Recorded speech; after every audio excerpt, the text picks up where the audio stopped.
모음자에 대한 설명을 들어가도록 하겠습니다. 곧 중성자에 대한 설명입니다. 중성자도 마찬가지로 기본자는 상형을 했습니다. 그런데 기본자는 상형을 했는데요. 이것은 자음자와 마찬가지로 좋은 방법이나 좋은 기간을 상형한 것이 아닙니다. 그럼 무엇을 상형했을까요? 그 당시에 지배했던 조선시대에 지배했던 학문은 성리학과 역학이라고 할 수 있습니다. 성리학의 이 기반에도 이 역학이 들어가는데 역은 여러분 아시다시피 주역을 비롯해서 여러 가지가 있습니다. 역학에서 가장 중요한 것이 삼재라는 것이 있습니다. 삼재. 삼재가 뭐냐 하면은 천지인입니다. 곧 하늘, 땅, 사람이죠. 초성을 나눈 체계는 그 당시 23음 체계인데요. 초성을 나눈 23음 체계는 중국 어문학의 36 성모 체계를 본땄습니다. 그런데 중국은 성모와 음모로 나누는 이분법이고 세종대왕은 초성, 중성, 종성으로 나눈 삼분법을 발견했어요.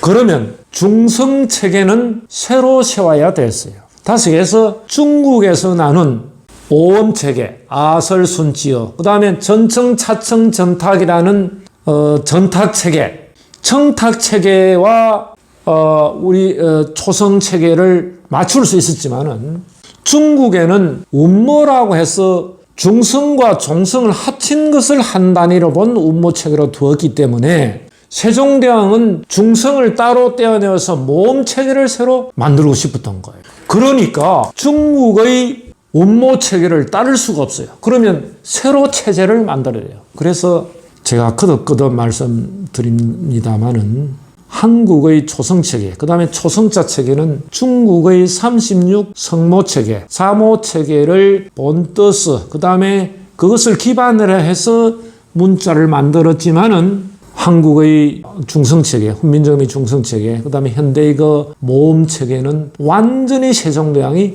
새로 만들었다는 거예요. 그 당시의 기본음은 단모음은 7모음입니다. 7모음. 그 7모음의 기본을 훈민정음을 만든 집필진 학자들이 기본음을 3제로 나눴어요. 천지인으로. 그 천지인에 해당되는 것이 아래아라 하죠. 그 당시에 점으로 만들었습니다. 점.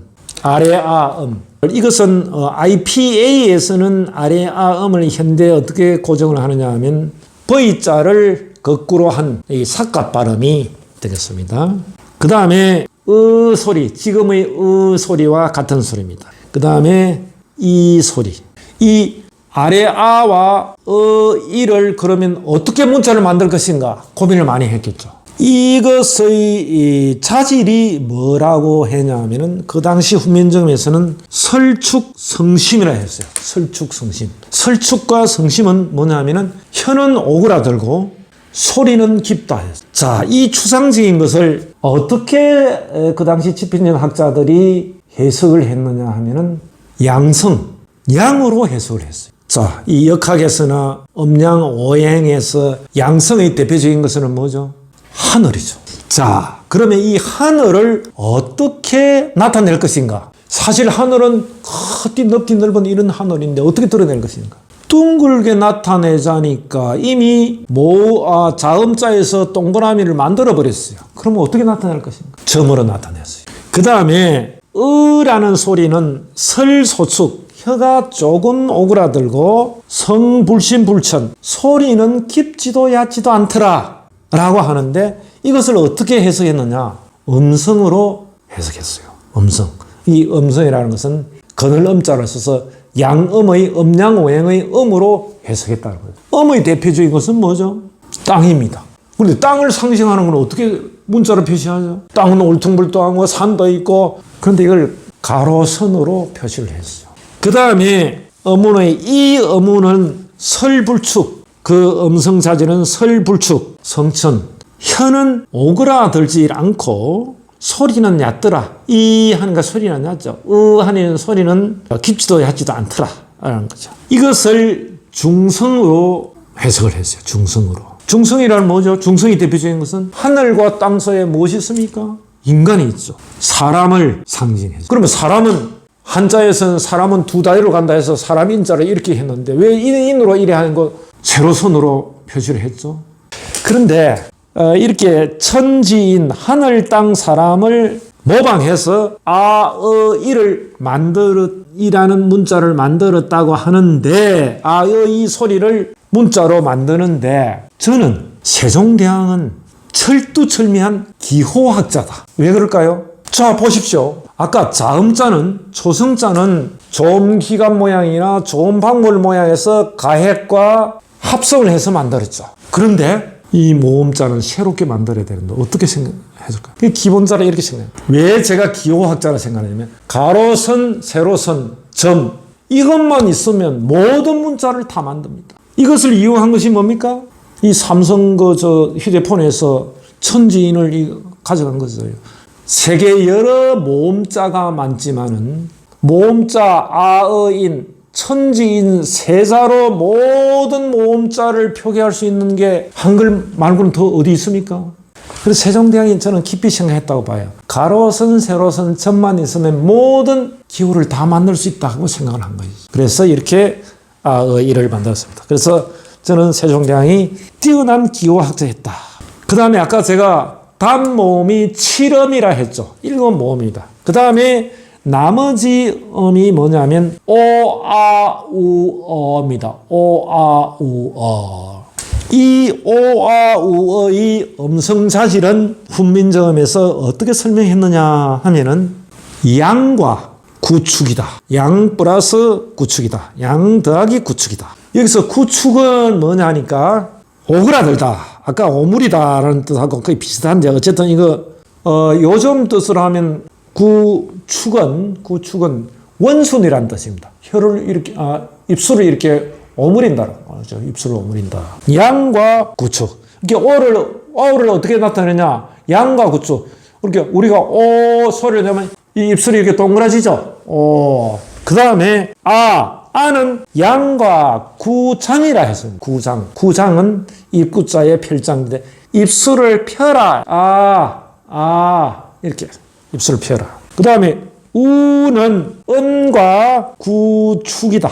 이거는 우는 음성이면서 입술을 오므리라. 그래서 이것도 입술을 오므리죠. 그 다음에 이 부분은 음성이면서 구장이다. 해서 입술을 편다라고 해서. 그러면 이 오와 우어라는 문자를 어떻게 소리를 문자로 나타낼까요? 시각기호로 드러낼 것입니까? 어떻게 드러낼까요? 이것을 자질 문자로 한 것은 그 당시 구축, 원순 모음은 가로선으로, 구장은 세로선으로, 구축은 가로선으로, 구장은 세로선으로. 그 다음에 아까 오가 뭐라 했죠? 양과 구축을 했으니까 가로선의 양은 뭐냐? 양은 가로선의 점을 붙일 수 있는 것은 위와 아래인데 위에 오는 것이 양이다. 그래서 점을 위에 붙여서 오로 만들었어. 그 다음에 아는 양과 구장이라 했는데 구장은 세로선이라 했죠. 세로선인데 양은 안과 박인데 박을 양이라고 봤어요. 그 다음에 우는 음과 구축인데 구축은 가로선이고 그 다음에 음은 아래쪽이죠. 그 다음에 어는 음과 구장인데 구장은 세로선의 안에다가 동그라미를 치면 오, 아, 우, 어가 됩니다. 근데 이게 처음에는 이렇게 동그라미를 붙였다가 여러분 아시죠? 옛날에는 그 목판이 있는데 이 동그라미를 팔려니까 이 각수들이 얼마나 힘이 들었겠습니까? 그래서 이 각수들이 그 점을 길게 이렇게 했어요. 그래서 지금은 선으로, 짧은 선으로 바뀌었습니다. 그래서 오, 아, 우, 이렇게 된 것이죠. 그 다음에 사실 이것을 초출자라고, 기본자는 상형을 만들고 초출자는 이와 같이 동그라미와 가로선, 세로선, 동그라미와 가로선, 세로선, 가로선과 세로선을 위, 아래, 그 다음에 바깥에, 안에 이렇게 조절해서 만든 것이 초출자입니다. 초출자. 처음으로 나왔다. 기본자는 그대로 두고 아의를 두고 그 다음에 이 기본자를 합쳐서 만든 게 초출자. 처음으로 나온 자다. 예를 들면 오아와. 사실은 여기까지가 아, 어, 이, 오, 아, 우, 어가 기본임 7모음입니다. 그런데 사실은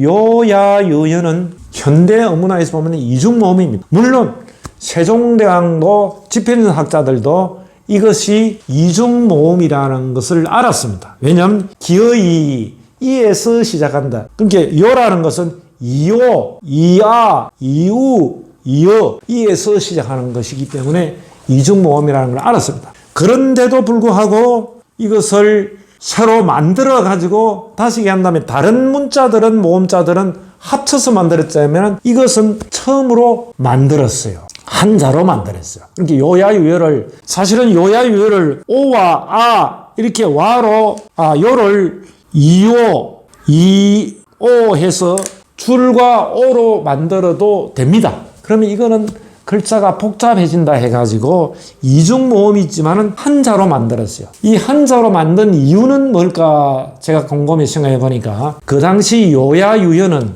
굉장히 우리나라 말이나 이런데 자주 쓰이는 말이기 때문에 기본 낮자로 단일한 자로 만들었다고 생각해요. 왜 그러냐면 뭐 얄리얄리 얄랑성 뭐 이와 같이 그 청산별곡이나 이런 거 나오는 것처럼 요야라는 음이 굉장히 많이 나와서 그렇다는 거죠. 자, 이 요를 어떻게 자질로 분석했냐면 오에다가 기어이다. 그냥 오에다가 이가 더 있다.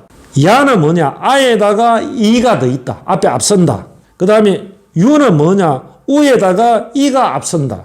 어는 뭐냐? 기어이 이에 이가 앞서는 어다. 이렇게 이오, 이야, 이우, 이어라는 거죠. 사실 이오, 이아, 이어, 이우를 만들려면 사실 아까 얘기한 것처럼 이오, 이아, 이우, 이어 이와 같이 만들 수도 있었을 것입니다. 그런데 이와 같이 만들면 너무 복잡하다는 거죠. 그래서 이 기어이라는 부분을 어떻게 생각했느냐. 기어이라는 부분은 이게 우리 글라이더라 한데 이 반모음 이를 점을 하나 더 찍어서 나타내자. 이렇게 간단하게 만드는 거죠. 그래서 오와 우에다가 점을 하나 이를 하나씩 더 붙여서 요야유여를 만들었죠.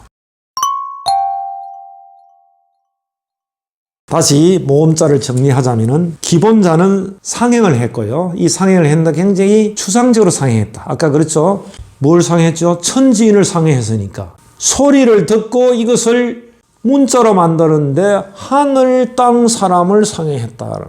여담입니다만은 저는 생각하기에 이것은 논리적으로 설명하는 것이고 기본적으로는 가로선, 세로선, 점을 가지고 모든 음을 다 만들기 위해서 기본자를 만들지 않았나라는 생각을 지울 수 없다라는 말씀을 또 드립니다. 어쨌든 설명은 설명이고 또 추측은 추측입니다. 그 다음에 초출자는 합성을 했죠. 다시 해서 가로선과 점, 세로선과 점 이것을 위와 아래 그 다음에 안과 밖으로 합성해서 오와 우어를 만들어 놨고 그 다음에 제출자 다시 만든 글자는 가획. 가획은 꼭 획을 더했다는 것이 아니라 점도 가획으로 보았습니다. 그래서 기어이를 가획으로 해서 오와 우에다가 점을 하나씩 더 더해서 요야유로 만들었습니다.